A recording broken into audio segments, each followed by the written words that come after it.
Us. Hi, Mitch. Shihan. Welcome, everyone. Today, we're just going to have a little bit of a discussion about mentors and the value of mentors, especially in a modern era where the concept of loyalty to teachers and loyalties doesn't seem to. The only people seem to be loyal to is themselves. Us. And there's, of course, you could argue left, right, and center that that's all you need to be loyal to. That the objective is your own self improvement.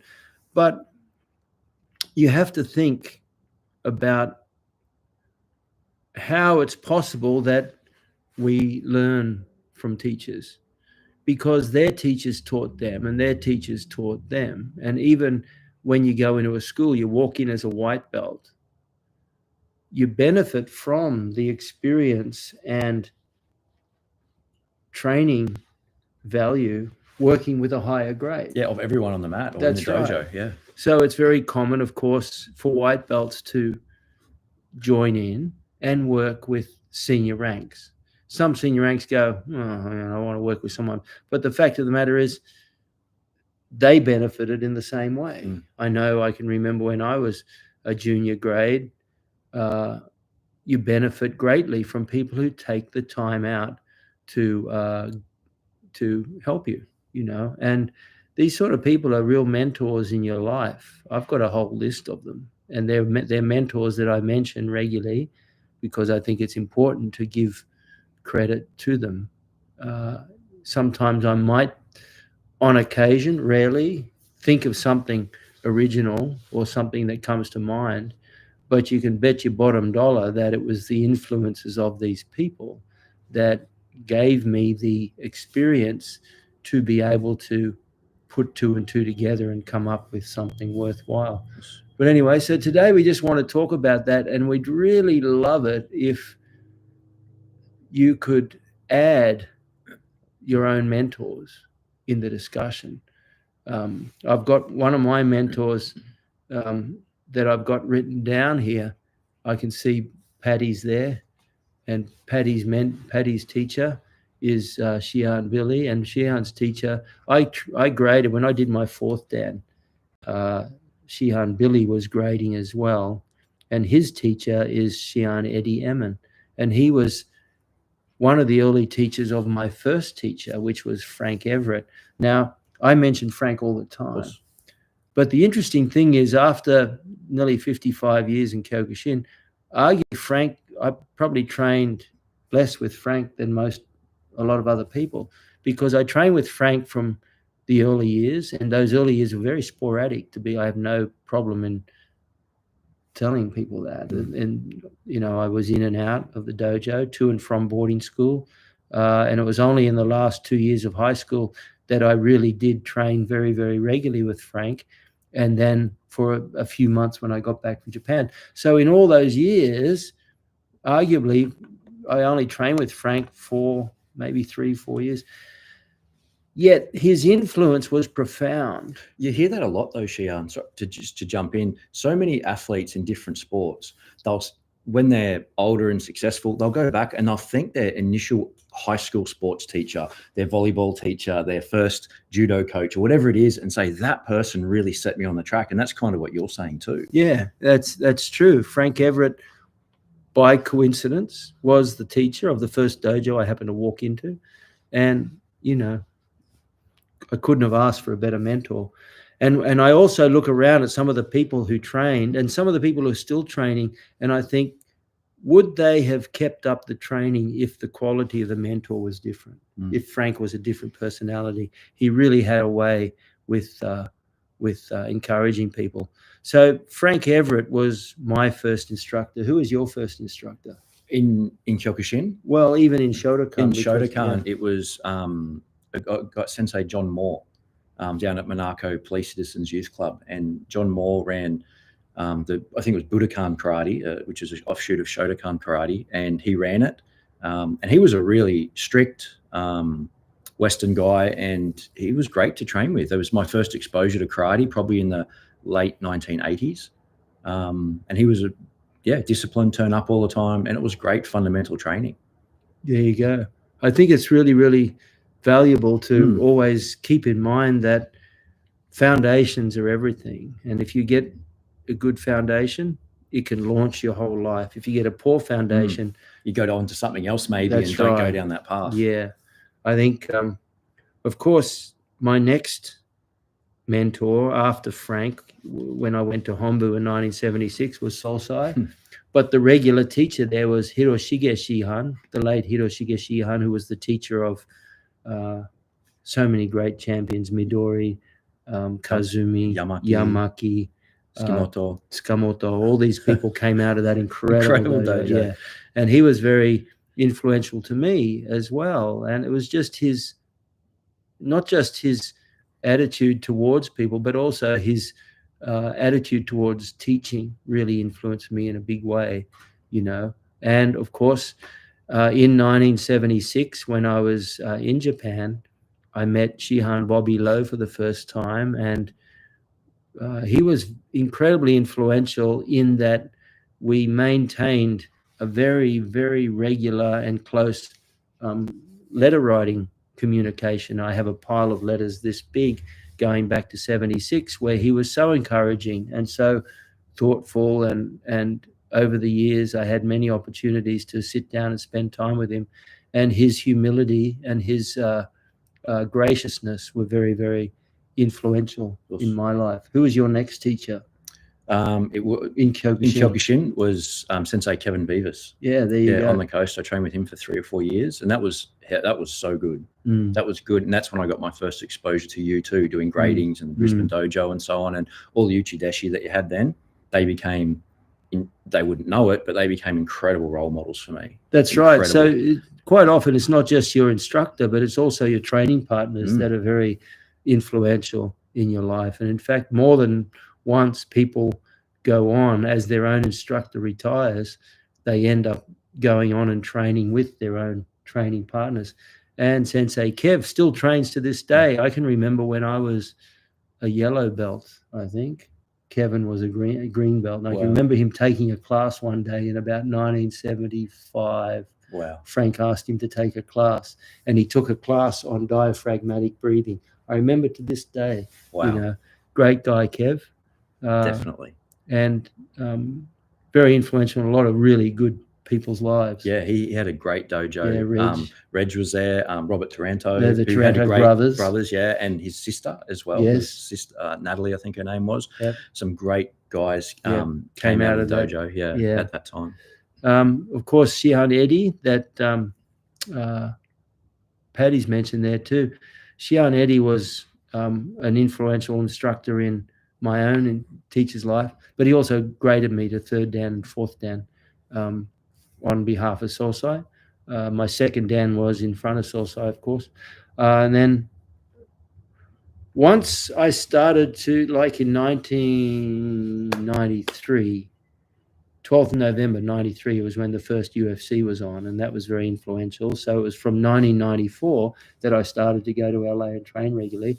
And in about 1990 or 88 or so, John Donahue had brought out Bill Superfoot Wallace, and I looked after the Queensland sector of the seminars, and that's where I first met John Donahue. And then lo and behold, I run into him at the Machado Brothers in 94. He was a purple belt at the time. Isn't that crazy to think of that? Yeah. And we had a great training on the weekend. We trained with Jean-Jacques Machado on the weekend, and you don't get an opportunity to train with people like that very, very often. We're part of the Gracie Barra group in BJJ. Jean-Jacques Machado was basically one of the very first instructors of Gracie Barra. He was one of the first, if not the first, black belt of Carlos Gracie Jr.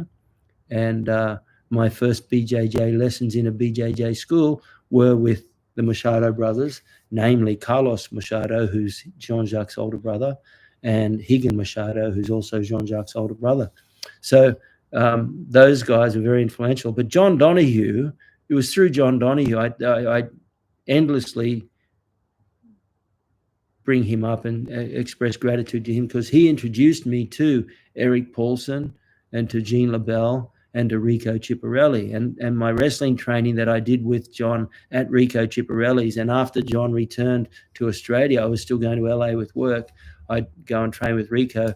And there at Rico Ciparelli's, every morning and every night, you had Dan Henderson, Frank Trigg, Randy Couture, and these are the guys that I got to train with on a daily basis. Incredible. With Rico as a result of John Donahue. So John Donahue was very influential, not just for what he taught me, he graded me from white to brown, but also the people that he very graciously introduced me to.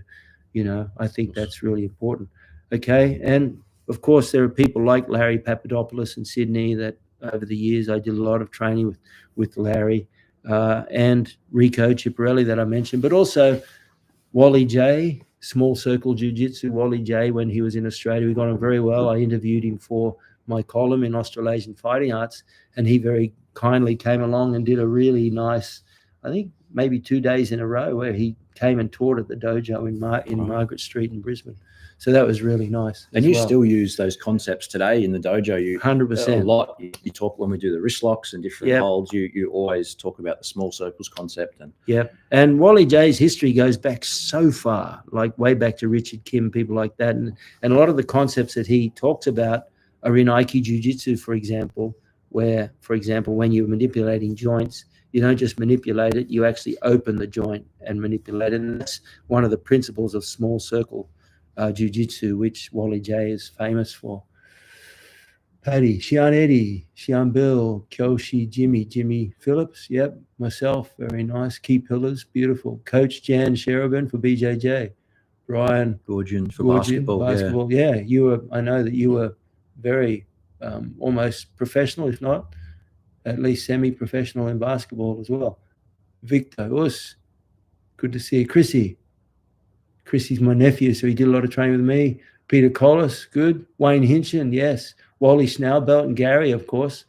And Ron Vreeken and Mitch Kochonda. You know, look, Chris was also Uchideshi in Brisbane with Mitch, and so they were very strongly influenced by Wally Schnaubelt and Gary O'Neill. Yep, and Chris was a huge influence on me too. I mean, the way Chris moved from when he went before Uchideshi to when he was in there was incredible. He was the one that inspired me essentially to want to move in as well.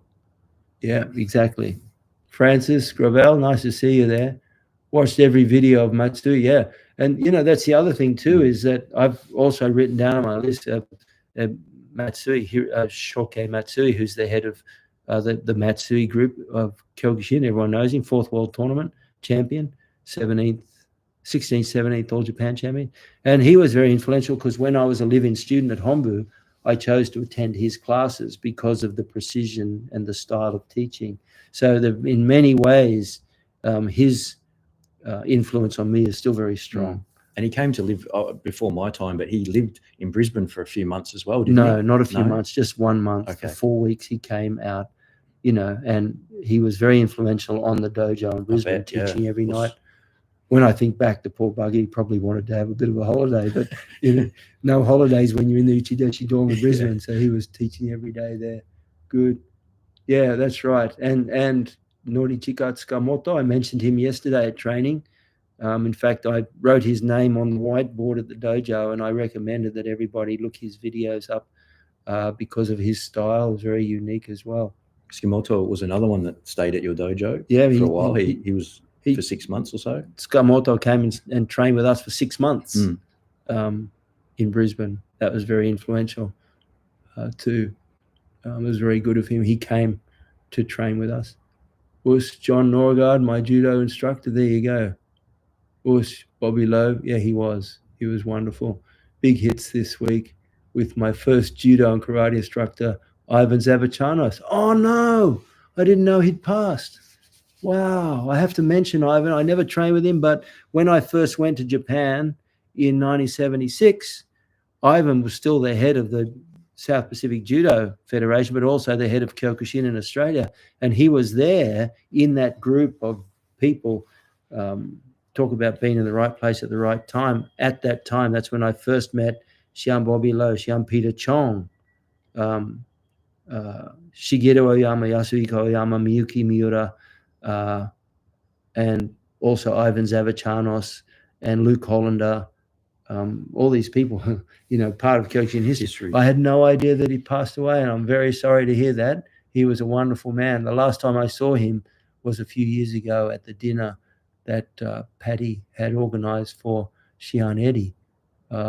Well, I don't know if you know when the the funeral is, but if you could let me know by messaging me here at the Facebook, I'd really appreciate that. I'll do my best to get down there. Senpai Al, please. He was also a physics teacher and motivated me to study that. That's interesting. You're talking about John Norgard, right? So I think mentors are really, really, really influential. Absolutely, yeah. There's a good saying I heard. I think it was from Charlie Tremendous Jones years ago. So the difference between you now and 5 years are the books you read and the people you meet. Well, there you go. Obviously, it's podcasts and things now, but that concept is so true. Getting around the right people and especially in martial arts, there's so much to learn. And it's also been said that if you hang around with 9 losers, guess who the 10th one's going to be? That's also very good. So it's true that it's really true. Oh, I'm just reading the messages there that, you literally need to choose the mentors in your life. Sometimes you don't have a choice of where you are. You don't have a choice of where you're born, but you certainly have a choice of staying above the line and choosing to take responsibility and be accountable. And the best way to do that is choose your friends, because they're the ones who are going to influence you in the decisions you make and in the creation of your belief system, the creation of your value system, things like that. And the mentors you choose will mean a lot to you. Who else in your life? Ian King? Oh, yeah. From a professional point of view, Ian's been a huge influence on me, continues to be. His teachings and writings and courses and coach mentoring program, incredibly influential. Another one was Charlie Francis. Look up King Sports International. Yeah, King Sports International. That's Ian King's, I think, one of the most influential,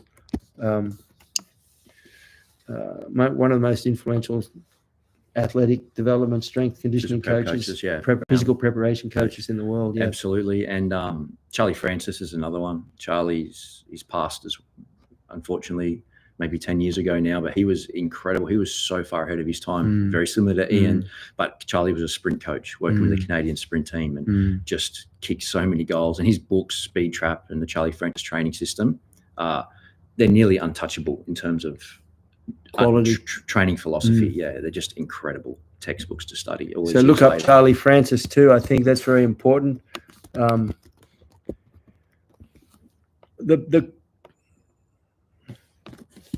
thing I love about Charlie is the anecdote that Mitch taught. See, sometimes it's not one of the problems we sometimes see in Kyokushin dojos is the idea that you have to train harder every day, and we forget that the training effect is a combination of training plus recovery equals the training effect. That's right. And we need to give ourselves recovery. Some people, their genetic makeup is that they can train a lot harder than others, but you have to find your own balance. And not always. I think one of the things we had going really, really well, better than most dojos, if I may say, at the Brisbane dojo, is a really nice balance of training. We train extra hard. We probably could have allowed more time for recovery, but I think we found a really nice mix. And one of the quotes I love about Charlie Francis, which you mentioned, is that his sprint, how long, you can tell the story about how long in a training session would his sprinters actually train physically hard? It depends on the session, the year and all that. But as a general rule, in an hour session, they might do a minute or 2 minutes of actual really intense work when they're doing top speed work and things like that. If you act on the clock, if you saw that on the clock, yeah. Because he recognizes that the nature of sprint training, being alactic, it's a drawback if you go too long, too hard, too fast. And he also said, Shihan, that anything over 500 meters is an endurance session, not a sprint session. And that's 500 meters of total running volume in the training session. And I love that you told me that he could stand next to the track with his eyes closed and listen to his sprinters go past, and he could go, Ben, that's enough for you today. He could hear by the footfall, the ground contact time, if it's too long or too laborious or out of whack or whatever it is, he'd pull them he up. knew that they're starting to fatigue, and that's what he didn't want. And as instructors, we should be able to do that too. We need to be able to say to someone, you know what, you need to back off because you're favoring an injury. What's the injury? Oh, yeah, no, hurt my hip. When did you do that? Well, I just early on in the session. Okay, well, it's time to rest that, you know, and sometimes we need the courage to be able to say that as well. Yes. But anyway, Peter Lowell, do you know, you could correct me. I could be wrong. Maybe what I'm about to say is wrong, but I have a feeling that Peter Lowell was the first person in the world, or one of them, he and his buddy, to invent the jigsaw mats. Really? Yeah. Wow. I know they were invented by two guys. One was a good friend, I think it's Peter, that they came up with the concept of the jigsaw mats. And I said, did you patent it? He says, oh, no, we don't want to patent it because we want everyone to be able to do it.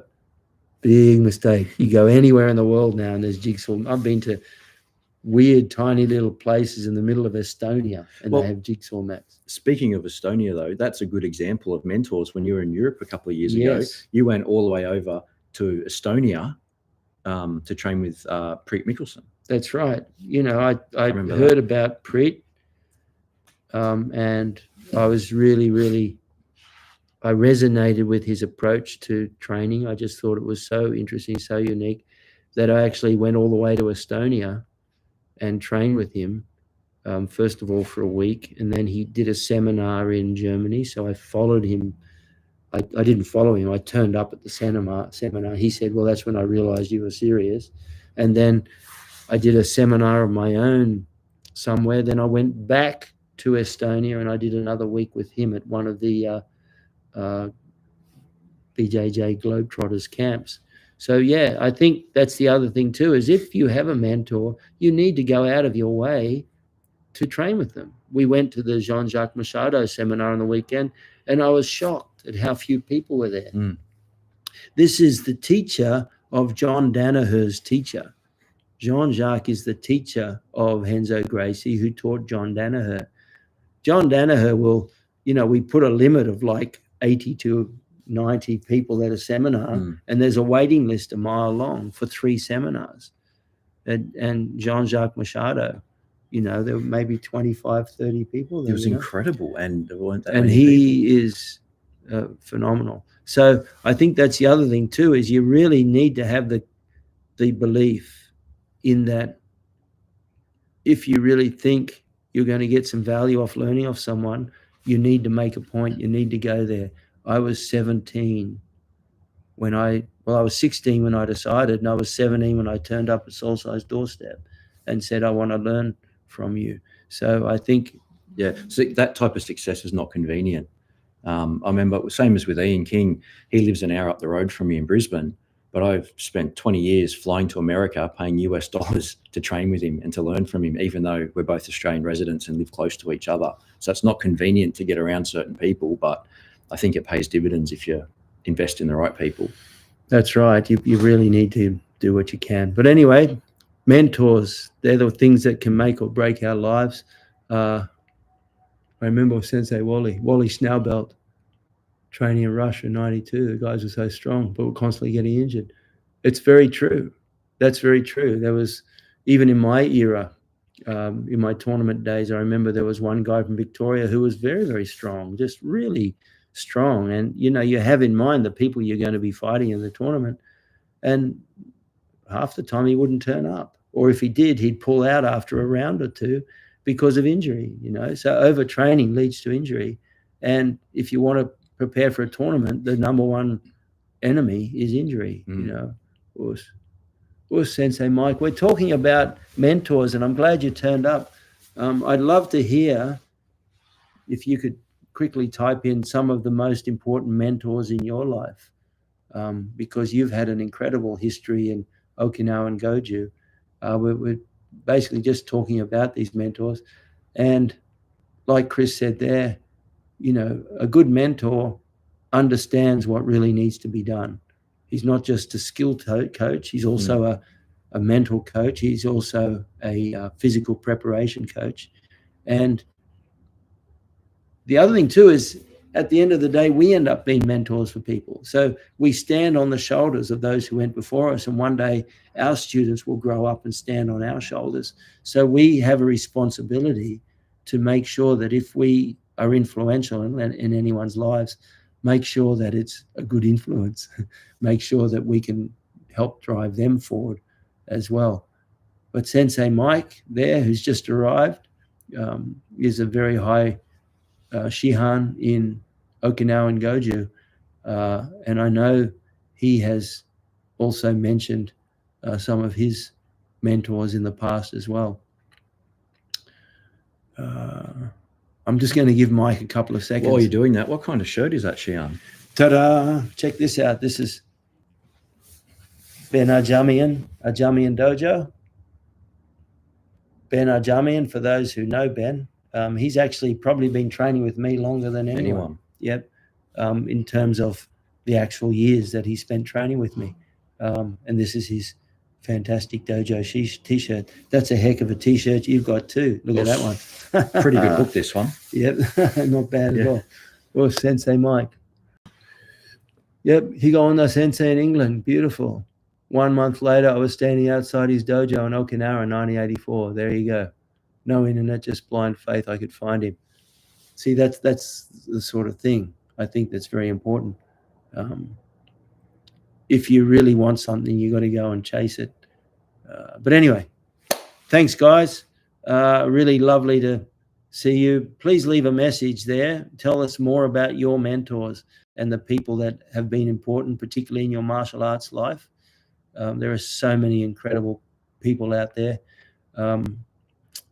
If you haven't subscribed, I heard there's 1 or 2 left in the world who haven't. It's hard to believe. I know. It's incredible. Make sure you hit the subscribe button, hit the little bell, and pass the word out. The best way that we can grow our channel is for you to recommend it to other people. Anyway, thanks for coming along. Rochelle, you didn't mention your mentors, but make sure you leave them in the comments below. Awesome. Thanks, Mike. Mitch. Awesome. And thanks, everyone. And we'll see you next time. Awesome.